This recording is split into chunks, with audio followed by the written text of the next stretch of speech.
Je viens de sortir d'un entretien d'embauche et je pense que beaucoup d'entre vous ont besoin d'entendre ça. Pour ton prochain entretien, voici un conseil pour t'aider à bien répondre à la fameuse question « Présentez-vous ».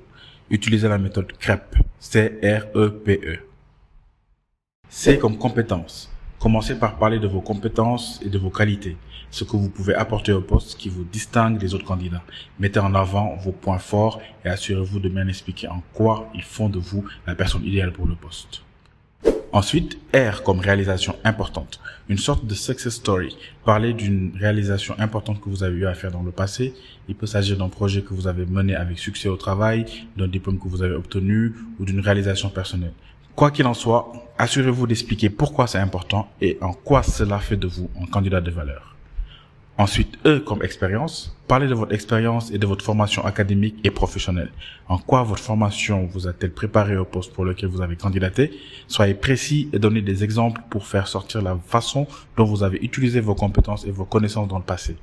Ensuite, P comme personnalité. Nous avons tous notre profil, notre personnalité. Parlez du type de personne que vous êtes. C'est l'occasion de montrer votre enthousiasme et votre dévouement pour le poste. Dites à votre interlocuteur ce qui vous passionne et comment vous comptez contribuer à l'entreprise si on vous propose le poste. Enfin, E comme évolution. Là, projetez-vous dans le futur avec l'entreprise. Quels sont vos objectifs de carrière et comment comptez-vous les atteindre? Cela montrera à votre interlocuteur que vous avez à cœur de vous épanouir sur le plan personnel et professionnel et que vous souhaitez progresser dans votre domaine.